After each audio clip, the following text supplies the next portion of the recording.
Programa Diálogo com Edmo Bernardes. Apoio Unimed. Cuidar de você, esse é o plano. E Muscake. Venha reconhecer. Unidade Itatiaia.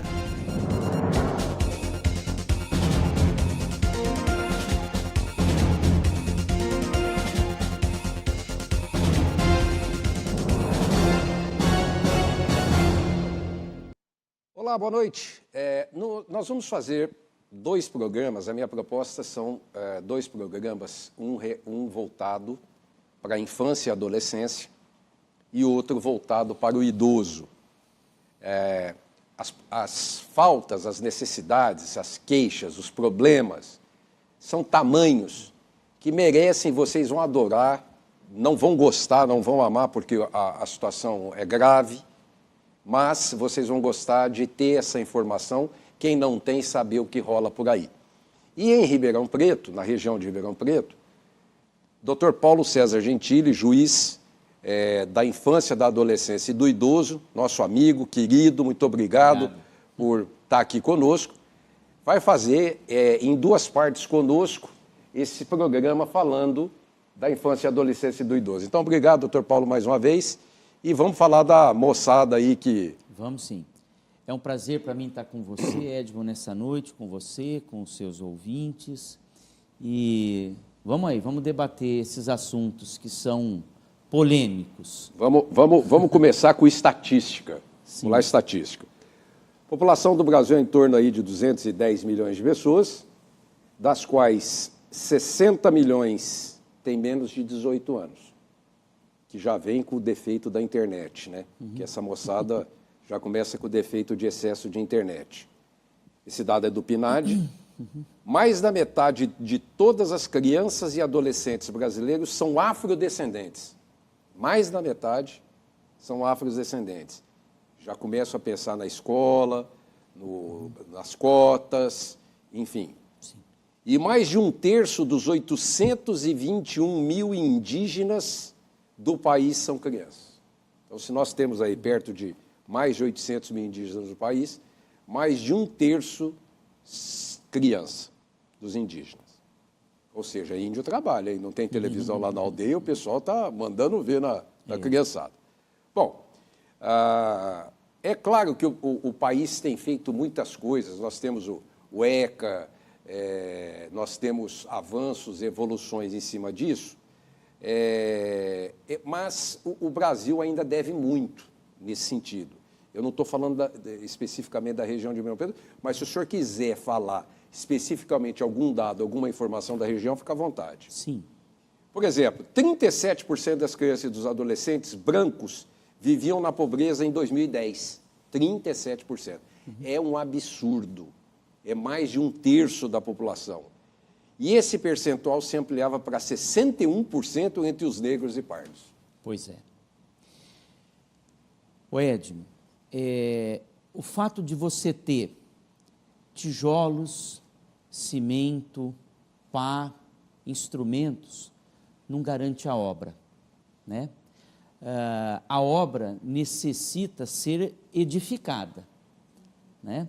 O ECA, a legislação, estruturas postas à disposição da sociedade não garantem o resultado.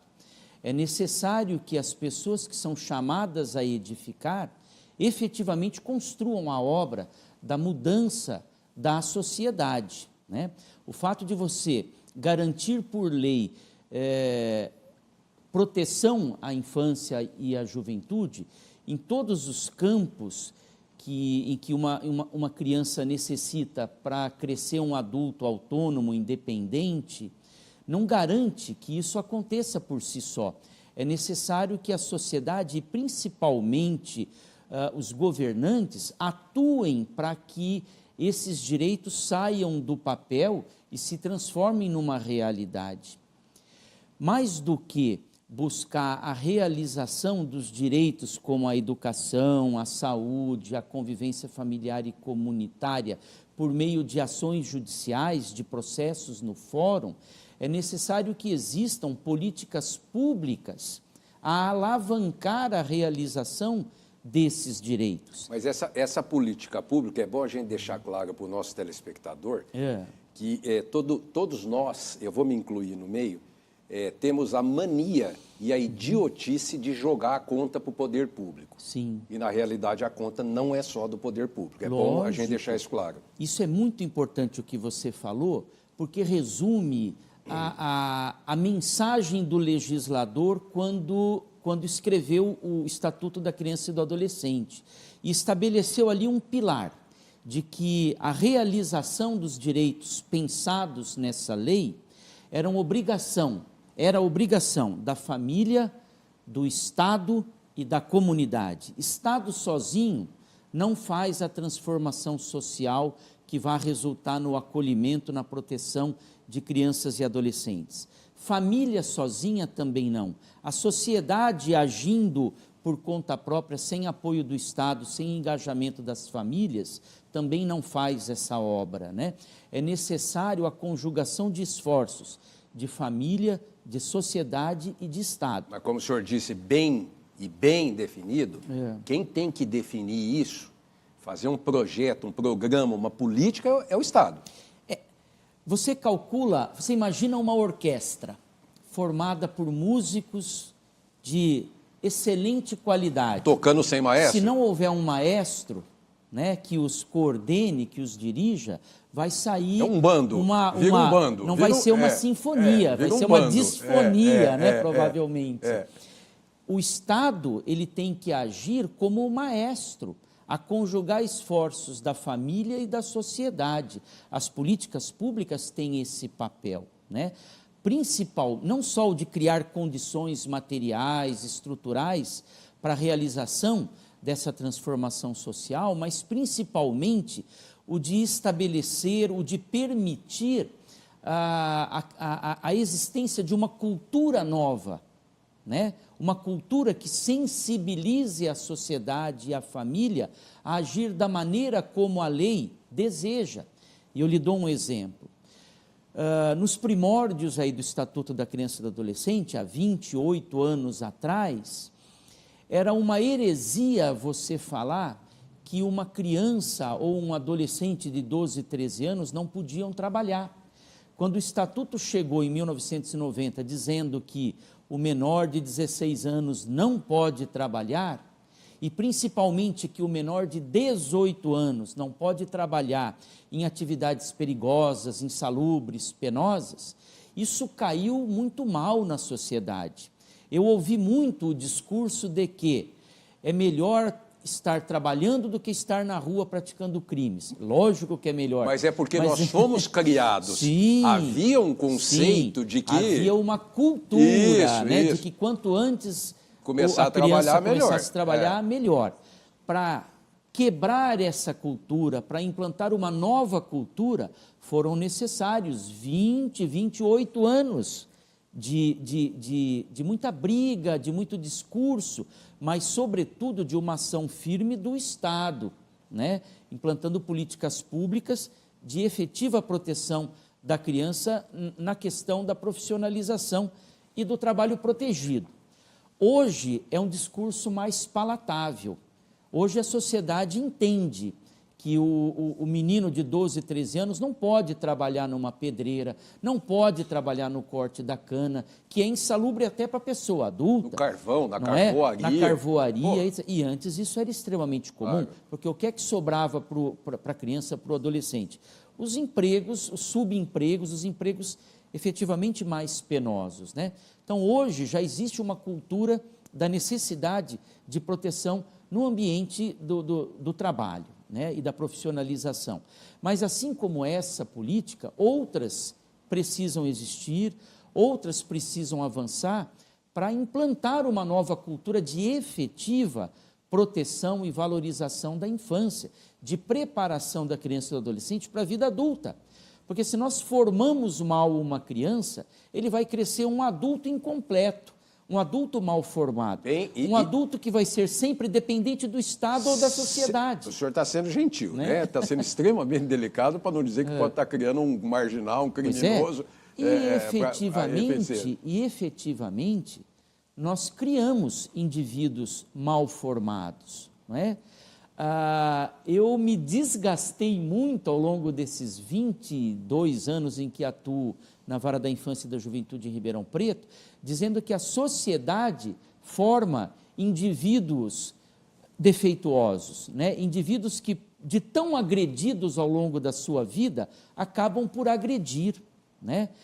Não estou dizendo aqui de maneira nenhuma que todo pobre vai virar um marginal, mas é inegável que a criança, que o adolescente, que vivem em situação de pobreza, de extrema pobreza, eles são muito mais frágeis, muito mais suscetíveis, claro, né, de atender à pressão, de responder à demanda social, à pressão do meio em que vivem, à pressão dos seus pares. É mais difícil a inclusão dele. Para se tornarem marginais. A inclusão dele é mais difícil. Não estamos eliminando os problemas nas classes mais favorecidas que podem acontecer.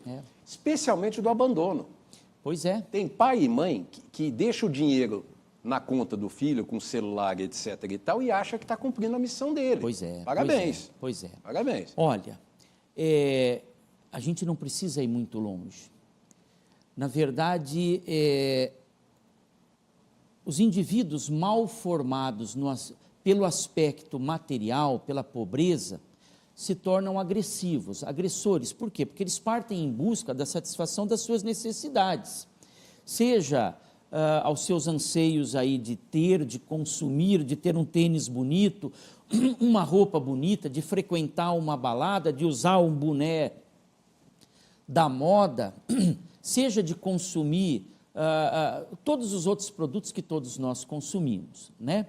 Agora, os filhos das classes mais abastadas, que também são mal formados por omissão dos seus pais, tendem a se transformar também em indivíduos não competitivos, né?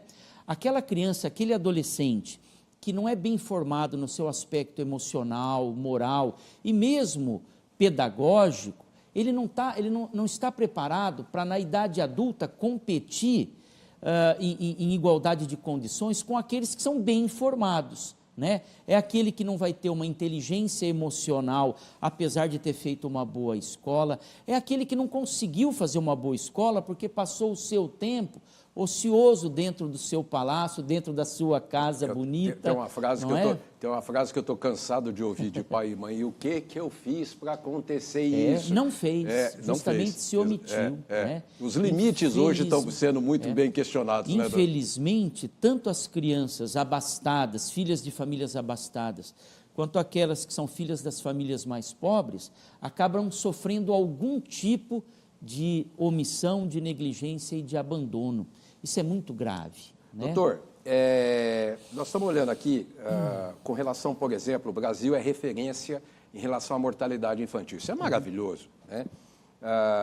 Até 2012, de 90 a 2012, ou seja, durante 22 anos, a taxa de óbito entre as crianças menores de 1 ano foi reduzida a quase 70%. Sim. Isso é maravilhoso. Nós temos uma política pública de garantia de vacinação que poucos países têm. Pelo contrário, na Europa, em países ditos de primeiro mundo, hoje começa a se disseminar uma cultura de não vacinação, né? Há inclusive membros da comunidade médica que defendem que as vacinas não deveriam ser uma política pública, deveriam ser opção das famílias, né? Nós não temos cultura para isso. Eu já enfrentei aqui, não, mas nem deveria, porque a maior parte aí da classe médica assegura que a vacina é extremamente necessária, é uma política pública de primeira grandeza, de primeira necessidade, não é? Então, no Brasil, como nós temos já há bastante tempo essa política de vacinação, de garantia da saúde pública, nós conseguimos praticamente erradicar doenças que antes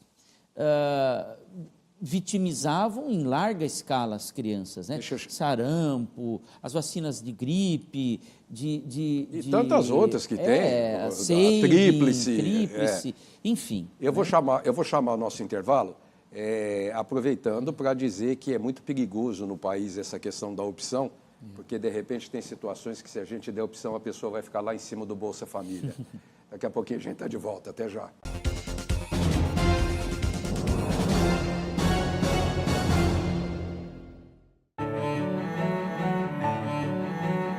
Fomos gerados na mais bonita das esperas. E ao nascer, ganhamos de presente a vida. Para desfrutá-la, é preciso apenas uma coisa: saúde. E colocarmos em prática a nossa vocação, que é cuidar. Hospital Unimed Ribeirão, um marco na saúde de todos nós. Hoje eu quero aquela brusqueta de pepperoni. Eu não vejo a hora de provar o confit de pato. Ou será que peço o risoto de carne seca, hein? E eu mereço o brownie de sobremesa. Eu vou pedir a torta de chocolate com geleia de damasco. Nossa, a gente nem chegou e já tá pensando na sobremesa. O mousse cake da Itatiaia agora é My Mousse Cake. O mousse cake que você sempre amou, com tudo que você sempre pediu.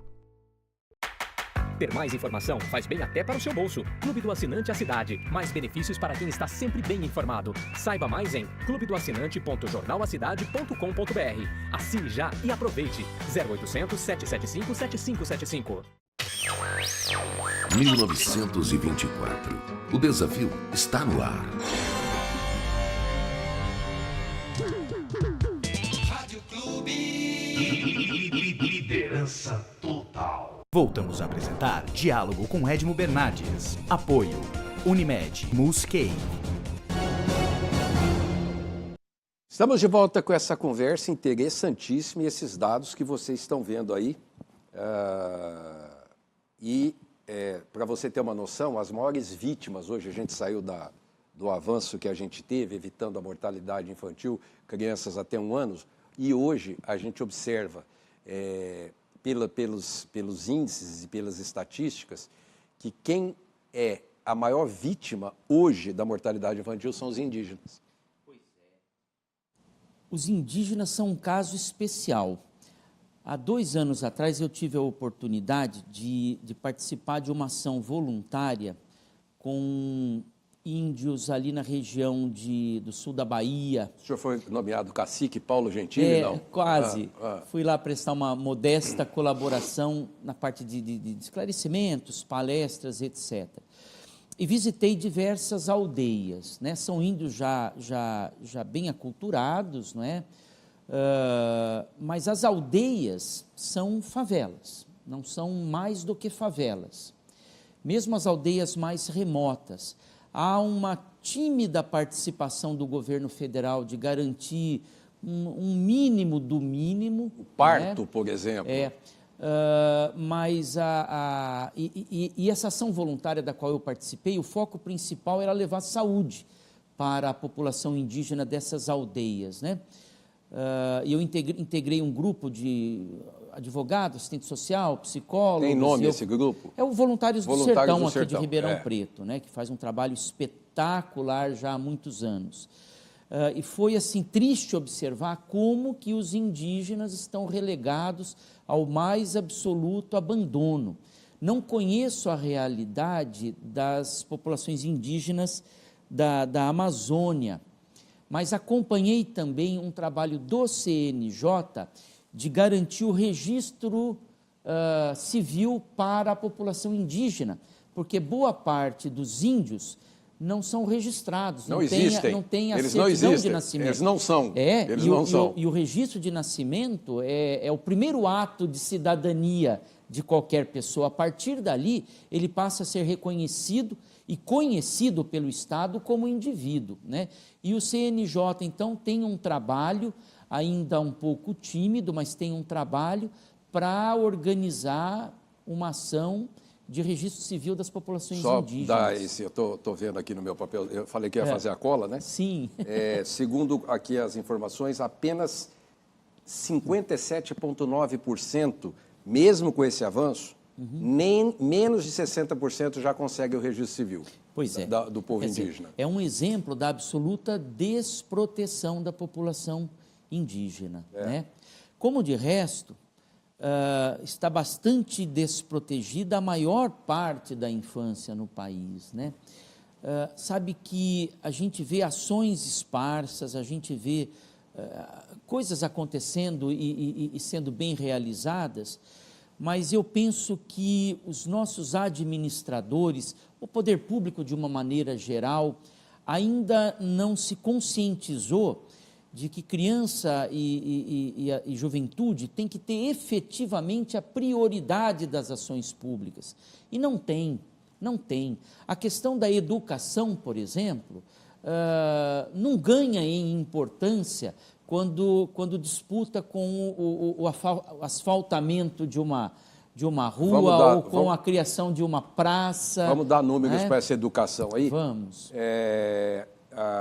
O percentual de 90 a 2013, 23 anos, de crianças em idade escolar obrigatória fora da escola, caiu 64%.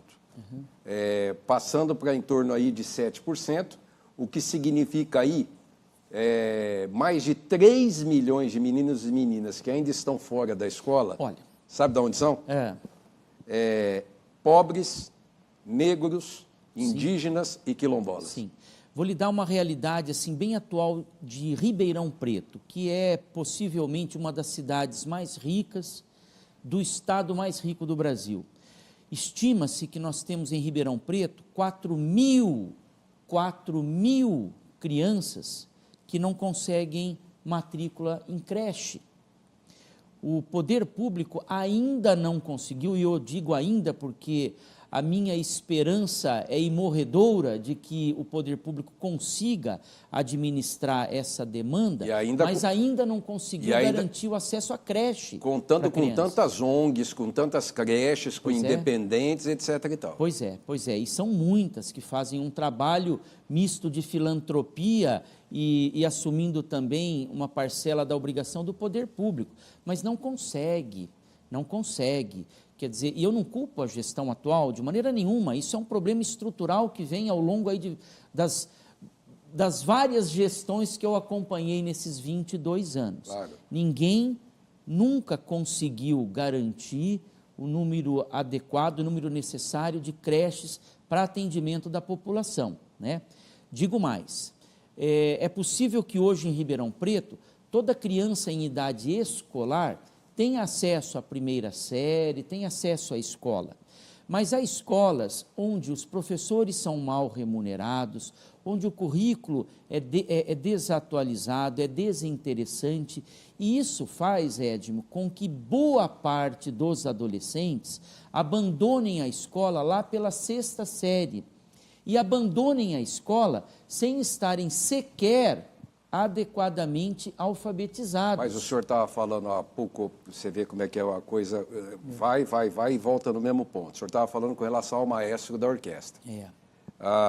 Não adianta você ter a vaga na escola, seja no ensino fundamental, no ensino básico, perdão, que o pai vai lá, coloca a escola e vai trabalhar, e não tem alimentação, ou tem alimentação, ou não tem o segundo período, como é que essa criança vai para a escola, como é que ela volta para casa, e quantas crianças ficam em casa sozinhas? Pois é.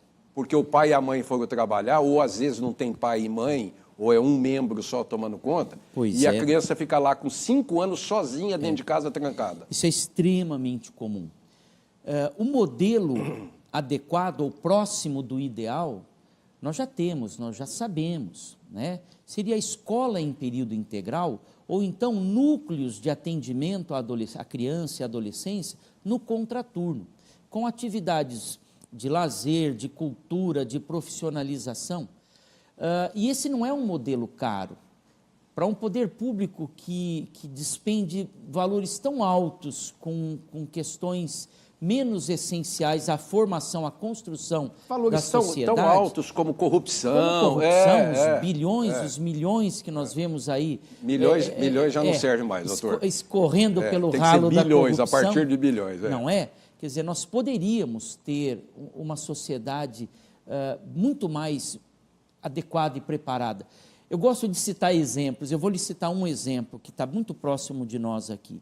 No município de Cravinhos, há uns 20 anos atrás, o promotor de justiça Vanderlei Trindade alavancou, implantou um projeto chamado Projeto SARA, Serviço de Aprendizagem Rural ao Adolescente, tirou adolescentes que trabalhavam na lavoura, tirou esses meninos desse trabalho penoso e inseriu em cursos técnicos na área agrícola.